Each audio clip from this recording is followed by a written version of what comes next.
Good morning, students. Welcome to our third class of rural development. बेटा rural development की हमारी third class है. इससे पहले हमने जो क्लास में पढ़ा था वो था कुछ हमारा measures adopted by the government to improve agricultural marketing system. Agricultural marketing system को इम्प्रूव कराने के लिए गवर्नमेंट ने क्या क्या मेजर्स लिए वो हमने पढ़ लिए थे. Next we have problems of agricultural marketing.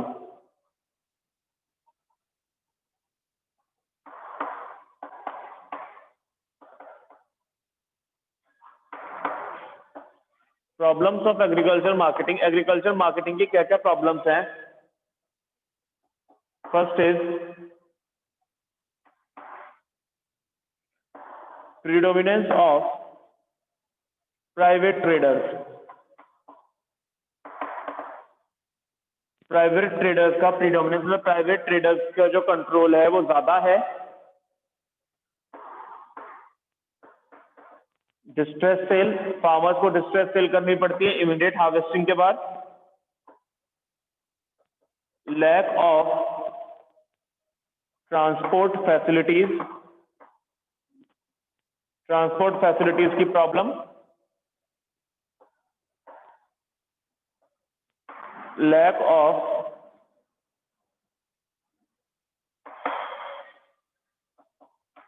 Regulated market. Regulated market की कमी. ऐसी मार्केट कम हैं जहां पर फार्मर्स अपना आउटपुट प्रोड्यूस सेल कर सके एट एक्सपेक्टिव प्राइसेस पर. देन लैक ऑफ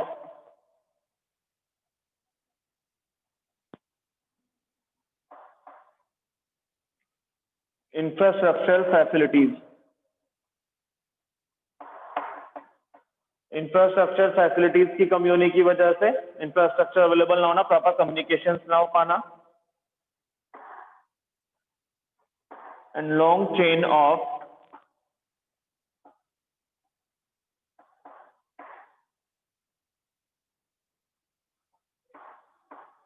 इंटरमीडिएट्स की लंबी चेन होने की वजह से फार्मर्स को उनके आउटपुट के, उनके प्रोड्यूस के प्राइस कम दिए जाते हैं और ज्यादा जो इंटरमीडिएट्स इन्वॉल्व होते हैं इनमें वो प्रॉफिट मार्जिन को, फार्मर्स के प्रॉफिट मार्जिन को डिक्रीज कर देते हैं और अपना प्रॉफिट मार्जिन इंक्रीज कर लेते हैं. तो these are the problems which are being faced by the which are facing in the agriculture marketing. Agriculture marketing में बेटा हमें ये सारी प्रॉब्लम्स देखने के लिए मिलती हैं.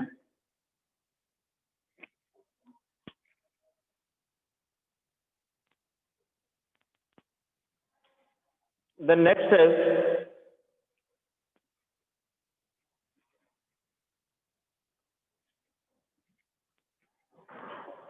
alternative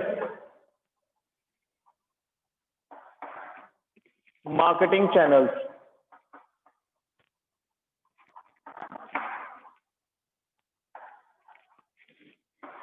Alternative marketing channels. तो नेक्स्ट बेटा हमारा alternative marketing channel. Alternative marketing channel का मतलब क्या है. ये रियलाइज करा गया कि अगर फार्मर्स अपना आउटपुट या अपना प्रोड्यूस मार्केटर्स को ना देकर डायरेक्टली कंज्यूमर्स को दें तो उससे उनकी इनकम जो होगी इंक्रीज हो जाएगी. तो it was realised that if farmers directly sell their output to consumers, it will increase their income. अगर फार्मर्स डायरेक्टली अपना प्रोड्यूस कंज्यूमर को सोल्ड करेंगे तो उससे उनकी इनकम बढ़ जाएगी. अब क्या क्या ऑल्टरनेटिव मार्केटिंग चैनल है, कहां कहां दे सकते हैं वो. कुछ मार्केट्स हैं. सपोज फर्स्ट इज अपनी मंडी. ये मार्केट कहां है बेटा हमारी. पंजाब, हरियाणा और राजस्थान में. द नेक्स्ट इज हदसपर मंडी. ये मार्केट है हमारी पुणे में. Third is रिदु Bazar. ये हमारी आंध्र प्रदेश.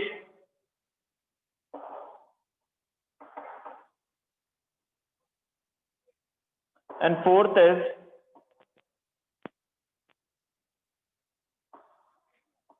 उजावर सैंडीज. ये है हमारी तमिलनाडु में। तो ये कुछ ऐसी मार्केट्स हैं जहां पर फार्मर से डायरेक्टली प्रोड्यूस लेकर किसे सोल्ड किया जा सकता है, कंज्यूमर्स को बेचा जा सकता है। इनके कुछ बेनिफिट्स हैं। These are the companies offers advance payment to the farmers. ये कुछ ऐसी कंपनीज है जो फार्मर्स को एडवांस पेमेंट कर देती हैं for the supply of farm product, उनके फार्म प्रोडक्ट्स की सप्लाई के लिए। फिर फार्मर्स अपने फार्म प्रोडक्ट चाहे बाद में भी सप्लाई कर सकते हैं, वो पहले अपने पेमेंट ले लेते हैं। These are the markets which are helpful in the expansion of market for the farm products। In markets की वजह से फार्म प्रोडक्ट्स के लिए यानी डेयरी फार्मिंग वाले प्रोडक्ट्स के लिए मार्केट एक्सपेंड हो जाती है और introduces the price risk of small and marginal farmers. जो छोटे छोटे फार्मर्स होते हैं जिनको चीटिंग का डर ज्यादा रहता है कि मार्केटर्स उन्हें चीट कर लेते हैं, उन्हें एक्सप्लॉइट कर लेते हैं, तो उनके लिए ये ज्यादा बेनिफिट है, उनके लिए ज्यादा बेनिफिशियल है स्मॉल और मार्जिनल फार्मर्स के लिए, क्योंकि उन्हें एडुकेट प्राइसेस मिलते हैं, प्रॉपर प्राइस मिलते हैं and sometimes they also get the prices in advance, और एडवांस में भी कभी कभार उन्हें मिल जाते हैं।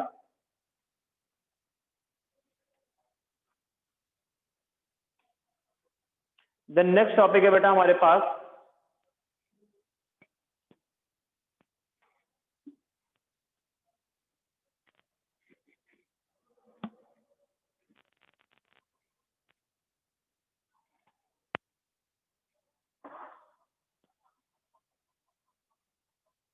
एग्रीकल्चरल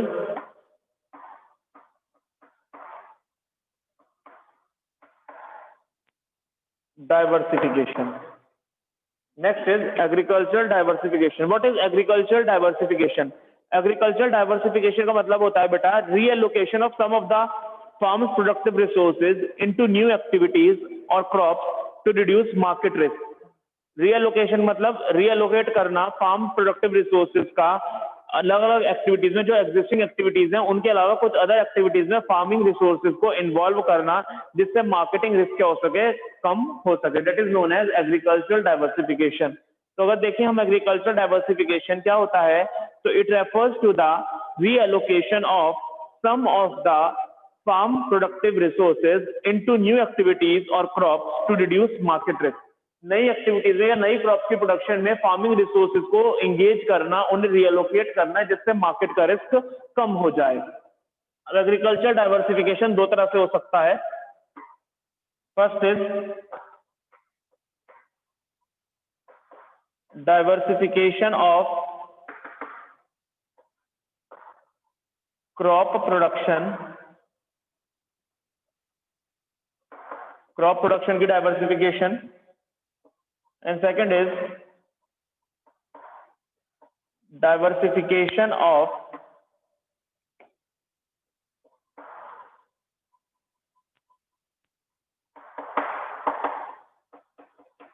प्रोडक्शन एक्टिविटी की डाइवर्सिफिकेशन। तो फर्स्ट है बेटा हमारे पास diversification of crop production and second is diversification of production activity. तो अगर देखें diversification of crop production, what is diversification of crop production?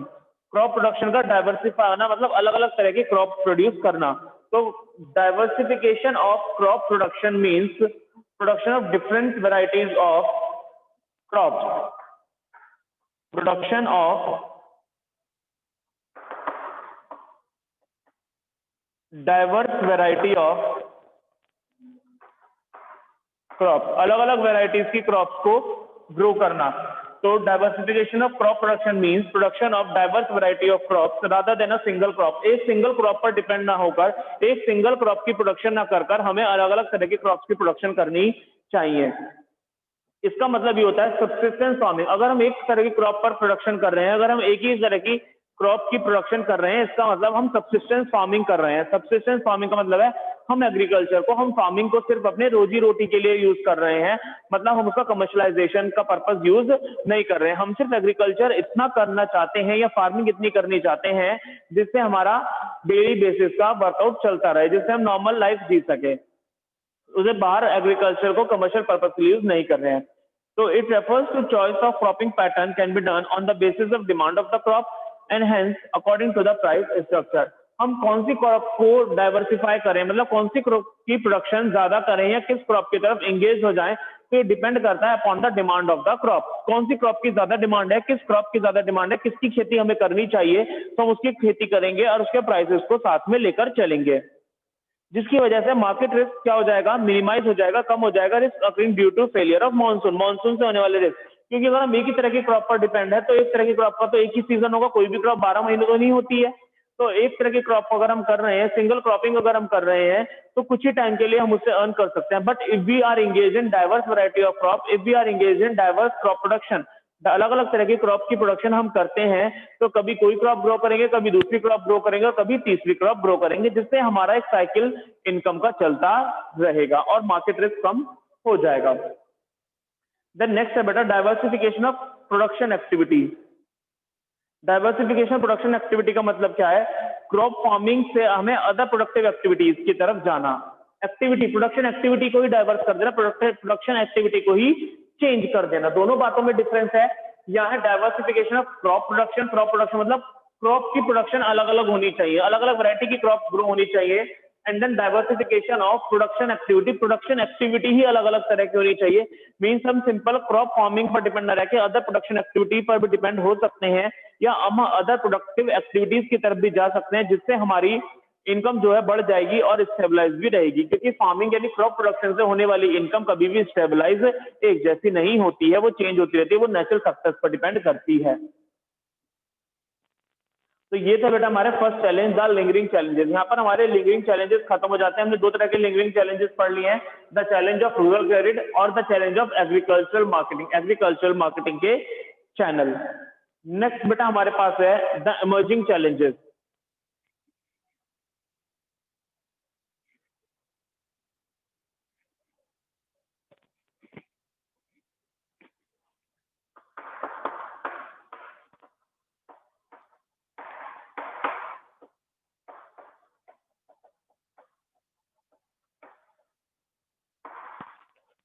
The emerging challenges, emerging challenges मतलब जो अभी एमर्ज हो रहे हैं, जो अभी पूरी तरह से एमर्ज हो चुके हैं या हो रहे हैं, डेवलपिंग स्टेज पे हैं, और जिन्हें इरेडिकेट करने में हमें ज्यादा समय नहीं लगेगा। तो इसमें फर्स्ट है बेटा हमारे पास एम्प्लॉयमेंट आउटसाइड एग्रीकल्चर।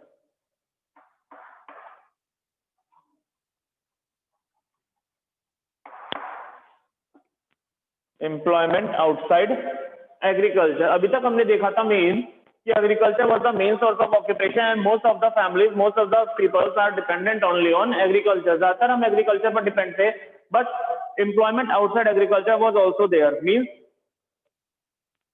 इन्हें हम कह सकते हैं non farm areas of employment.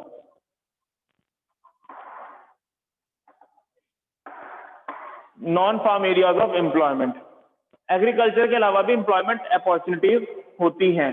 क्या क्या है बेटा वो हमारे पास,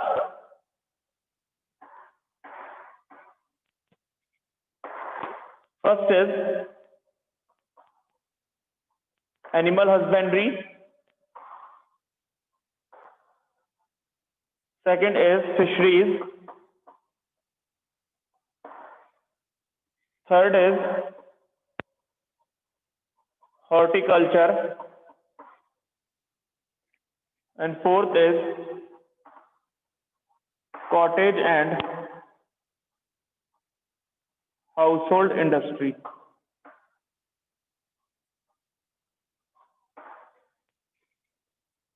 First is animal husbandry, then fisheries, then horticulture and cottage and household industry. First देखते हैं बेटा एनिमल हस्बेंड्री। एनिमल हस्बेंड्री का मतलब क्या होता है, different from crop farming, animal husbandry is also common in India. Mean live stock farming, live stock farming जो होती है हम अकाउंट पे टर्म यूज करते हैं, livestock such as poultry farming, cattle farming, goat farming, sheep farming. तो animal जो होती है भेड़ बकरियां पालना, गाय भैंसे पालना, डेट इज एनिमल हस्बेंड्री। ये हमारे एनिमल हस्बेंड्री है। In most areas live stock farming is combined with crop farming.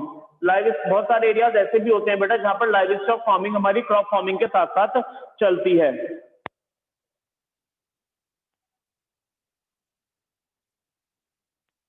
What are the problems of livestock sector, livestock sector में क्या प्रॉब्लम्स आती हैं, lack of veterinary care, veterinary care की problem आती है कि animals की care में थोड़ी दिक्कत होती है, low productivity due to backward know how. और हमें प्रोडक्टिविटी कम होती है क्योंकि हमें टेक्निक्स नहीं पता होती, हम ज्यादा मॉडर्न नहीं होते, हमें टेक्निकल नो हाउ नहीं पता होता, जिसकी वजह से प्रोडक्टिविटी कम रहती है। तो animal husbandry is another source of occupation या another area of employment in which people can engage themselves apart from farming, farming के अलावा। नेक्स्ट है फिशरीज। फिशरीज भी बेटा यही होती हैं, फिशिंग कम्युनिटीज जो होती हैं depend on inland water sources as well as on marine sources. मछलियां पकड़ना, फिशरीज का मतलब मछलियां पकड़ना। ज्यादातर ये जो फिशरीज एक्टिविटीज होती है हमें केरला, महाराष्ट्र, कर्नाटका, गुजरात, इन सब एरियाज में, तमिलनाडु, इन सब एरियाज में ज्यादा देखने के लिए मिलती हैं। तो फिशरीज एक्टिविटीज की तरफ भी हम जा सकते हैं। Then fourth is horticulture. Horticulture क्या होता है? ये क्रॉप फार्मिंग से कुछ अलग होता है। क्रॉप फार्मिंग में किसी पर्टिकुलर तरह की खेती आप कर रहे हैं, but horticulture includes cropping of fruits, vegetables, flowers, beside several other, और बहुत ज्यादा कुछ अलग एक्टिविटीज। अगर बात करें प्रेजेंट की, तो presently India is the second largest producer of fruits and vegetables in the world. World में इंडिया सेकंड लार्जेस्ट प्रोड्यूसर है किसका? फ्रूट्स और वेजिटेबल्स की प्रोडक्शन के लिए जाना जाता है। हॉर्टिकल्चर आने की वजह से नई इंप्लॉयमेंट अपॉर्चुनिटीज जनरेट हो गई है विमेन के लिए, विमेन के रूरल एरियाज की विमेन के लिए नई इंपॉर्टेंट अपॉर्चुनिटीज जनरेट हुई है, इंप्लॉयमेंट अपॉर्चुनिटीज जनरेट हुई हैं। But the main drawback of horticulture is that the acreage of horticulture over time at the cost of acreage under pulses, which causes a shortfall in the supply of pulses and its price in the market went up, and a cut on consumption, which are important source of protein for a bulk of Indian families relying on vegetarian diet। Horticulture आने की वजह से ये हो गया है बेटा कि pulses की प्रोडक्शन कम हो गई है। एवरेज खर्चा जो पल्सेस पे लग रहा था उससे कम हॉर्टिकल्चर पे लगता है, तो peoples are engage in more in horticulture, जिसकी वजह से प्रोडक्शन की या सप्लाई, पल्सेस की सप्लाई कम हो गया। And pulses are a main source of protein, protein का मेन सोर्स होती है पल्सेस, जिसकी सप्लाई कम हो गई है because of shifting of people towards the production of other activities of fruits, vegetables and apart from that. Then fourth was cottage and household industries. Cottage और household industries जो होती हैं बेटा, ये हमारी ट्रेडिशनल बहुत पहले से चली आ रही है छोटी छोटी इंडस्ट्रीज जो डाइंग, स्पिनिंग, वीविंग के कामों में या हैंडीक्राफ्ट के कामों में या आर्टिसंस के कामों में एंगेज होती है। हाथकारी के काम हो गए, डाइंग के हो गए या स्पिनिंग के हो गए, बुनाई के काम हो गए। तो ये हमारी कॉटेज और स्मॉल हाउस होल्ड इंडस्ट्रीज होती हैं। जनरली अर्बन टेक्सटाइल इंडस्ट्रीज में होती हैं या अर्बन टेक्सटाइल का काम ज्यादा होता है इनमें। Some new household activities are, कुछ और तरह की हाउस होल्ड एक्टिविटीज डेवलप हो गई हैं, such as soap making, doll making, mushroom cultivation, beekeeping. तो ये तरह की एक्टिविटीज कॉटेज और हाउस होल्ड इंडस्ट्रीज में डेवलप हो गई हैं। These activities are promoted by farm women group. ज्यादातर विमेन इसमें एंगेज होती है छोटे छोटे एक्टिविटीज करने में, छोटे छोटे काम करने में। जनरली इन्हें किसी तरह की इंडस्ट्रीज को ओपन करने की जरूरत नहीं होती है, घरों में ये इंडस्ट्रीज ओपन हो जाती हैं। छोटी इंडस्ट्रीज हैं कॉटेज एंड स्मॉल इंडस्ट्रीज या household industries. The next है बेटा हमारे पास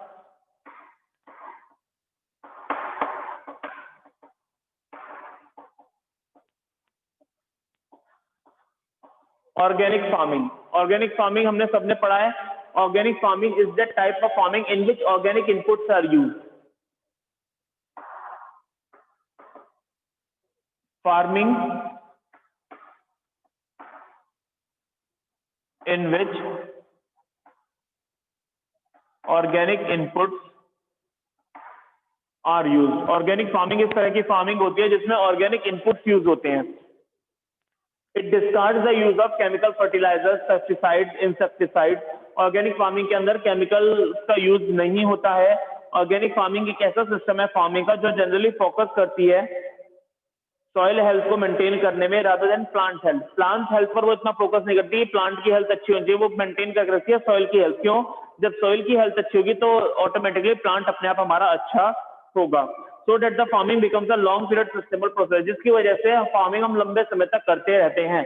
बट अगर जब मेन क्रॉपिंग देखें, हमारी जो केमिकल फर्टिलाइजर्स के थ्रू फार्मिंग होती है उसमें क्या होता है, हम प्लांट की हेल्थ देखते हैं कि हमारा प्लांट जल्दी से तेजी से ग्रो होना शुरू कर दे, जल्दी जल्दी वो हमें फूड देना शुरू कर दे, उससे हमें फल मिलने लग जाए, जिसकी वजह से सॉइल की फर्टिलिटी, सॉइल की जो मेंटेलिटी न्यूट्रिएंट्स होते हैं वो कहीं ना कहीं डिक्लाइन हो जाते हैं और सॉइल हमारी फर्टाइल नहीं रहती, जिससे हम लंबे समय तक वहां पर क्रॉपिंग नहीं कर पाते। बट ऑर्गेनिक फार्मिंग में क्या होता है, वो प्लांट हेल्थ से ज्यादा सॉइल हेल्थ पर ध्यान देते हैं। then the next question was why there is a need of organic farming। organic farming की जरूरत क्यों पड़ती है? because it promotes sustainable development। लंबे समय तक sustainable development, हमारी जो रिसोर्सेज हैं हमें हमेशा अपनी रिसोर्सेज को इस मैनर में यूज करना चाहिए जिससे वो आज हमारी प्रेजेंट जनरेशन की नीड्स को फुलफिल करने के साथ साथ फ्यूचर एस्पेक्ट्स के लिए भी बची रह जाए। तो ऑर्गेनिक फार्मिंग एक ऐसी फार्मिंग है जो सस्टेनेबल डेवलपमेंट को प्रमोट करती है। Also it promote eco friendly environment. इसकी वजह से इको फ्रेंडली इन्वायरमेंट मेंटेन रहता है क्योंकि it discard the use of chemical fertilisers, chemical insecticide, जिससे केमिकल्स का यूज कम हो जाता है। It is an economic farming technology easily adopted by small and marginal farmers. Economic facility है जो हर कोई इजिली अडॉप्ट कर सकता है। Then what are the benefits of organic farming? Organic farming के फायदे।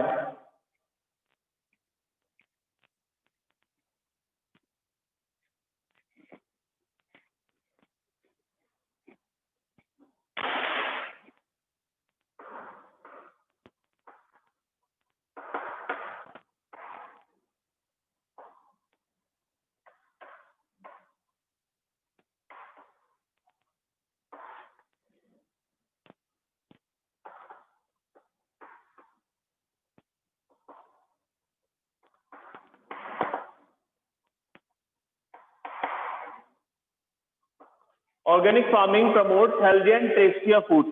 ऑर्गेनिक फार्मिंग से जो फूड हमें मिलता है वो हेल्दी होता है, टेस्टी होता है as compare to the normal farming.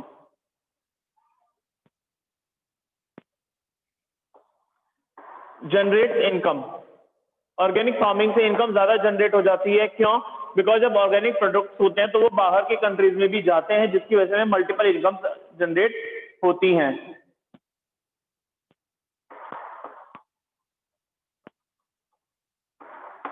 discard the use of non-renewable resources। Non renewable resources के यूज को डिस्कार्ड करता है। ऑर्गेनिक फार्मिंग में नॉन रेन्यूएबल रिसोर्सेज का यूज नहीं होता। Organic farming promotes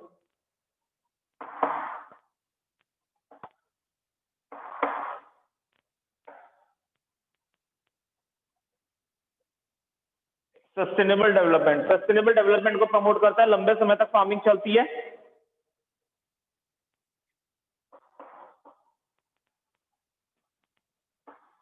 maintains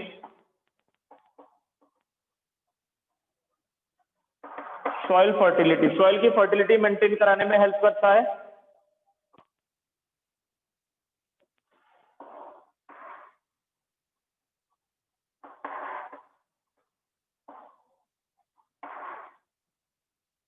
generate employment. Employment generation में help करता है because in organic farming more use of labour is used. ज्यादा लेबर का यूज होता है। तो these are the benefits of organic farming. ये है बेटा हमारे ऑर्गेनिक फार्मिंग के फायदे।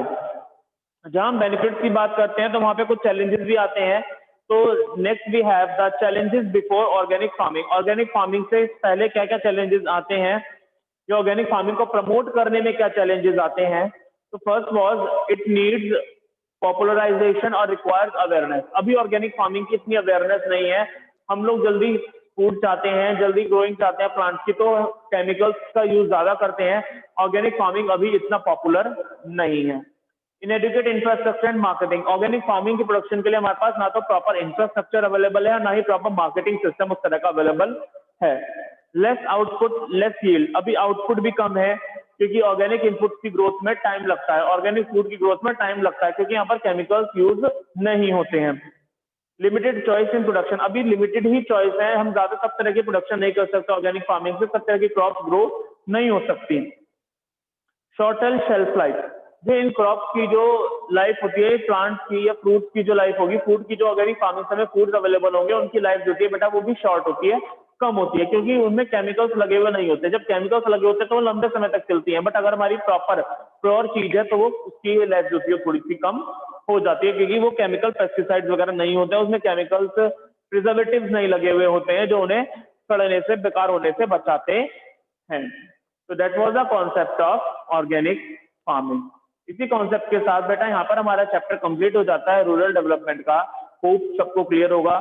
Student, that's all for today. Thank you and have a nice day.